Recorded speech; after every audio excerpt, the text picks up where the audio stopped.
So, good day. Today, sasagutin natin yung tanong na how will iGroup integrate art and technology to fulfill your brand goals in the website? So, syempre, yung pag-integrate ng art and technology sa website ay pinakamahalagang way yan or pinakamagandang way to fulfill or para matupad yung mga brand goals. Diba? So, first, ano-ano ba yung mga way? Diba? How? Paano natin may integrate? So, syempre, kailangan una define muna natin yung goals ng brand natin or ng website. 'Di ba? Kailangan ano ba yung goal? Kailangan malinaw. Like showcase ba ng creativity, build a community, or demonstrate innovation. Kumbaga, ano yung pinaka main idea ng brand mo? Dapat alam natin 'yon. Pangalawa is yung know your audience. 'Di ba? Kung para kanino, sino ba dapat ang mga gagamit ng mga brand or nung mga item nung brand natin or nung website natin. Kumbaga para ba to sa mga students, adults, young adults, teenagers, or kung para sa lahat ba siya. Kailangan malinaw kung sino yung pinaka-target audience natin.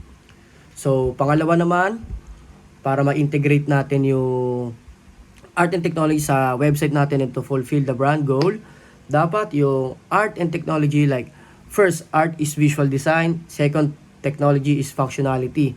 Dapat maganda yung visual design and functionality ng website para magkaroon ng engaging experience. Kumbaga, pag ginamit mo yung, pag binisit mo yung website na to, ay, ang ganda naman. Like, yung visual design, kalmado lang ba? Or dapat naaangkop siya doon sa pinaka-brand goals natin. And in functionality, di ba? Kailangan mabilis maglo-load ng mga past like yung photography and videos. Kailangan pag kinlik, one click lang, dapat mag-show na agad yung photos, yung videos, dapat magpe-play na agad, nang hindi nagbabuffer or hindi naglalag yung videos.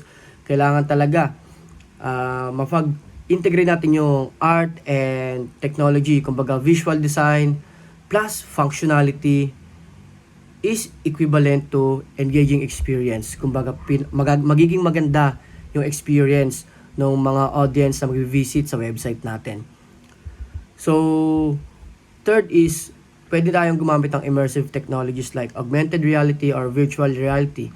Virtual reality when it comes to our products, like syempre yung product mo is mga damit, ganon.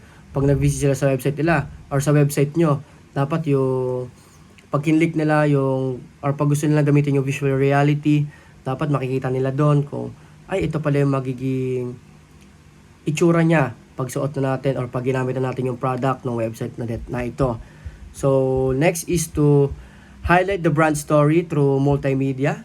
Dapat magkaroon tayo ng galleries, interactive timelines in which dapat andun lahat ng mga naging product, kung na-fulfill ba yung kung ito yung pinaka-point ng goal namin. Last is the performance and accessibility. Dapat, ayun nga, kagaya lang din kanina, naglo-load siya ng fast, one click away lang. Naglo-load na agad, isang click, naglo-load, wala nang loading na matagal, wala nang buffering. Then, dapat accessible siya. Accessible sa lahat. Lalo na, dapat mobile-friendly yan. When it comes to mobile-friendly, hindi lang siya pwedeng pang computer, hindi lang pang laptop, kundi pwede na sa mga mobile phones like Androids and iOS. Syempre, hindi naman lahat may computer and may laptop, and hindi naman lahat gustong gumamit ng computer and laptop. Gusto nila yung iba, ano pa din, cellphone lang, cellphone, kaya dapat pwede rin siya sa cellphone. And I think yun lang naman yung mga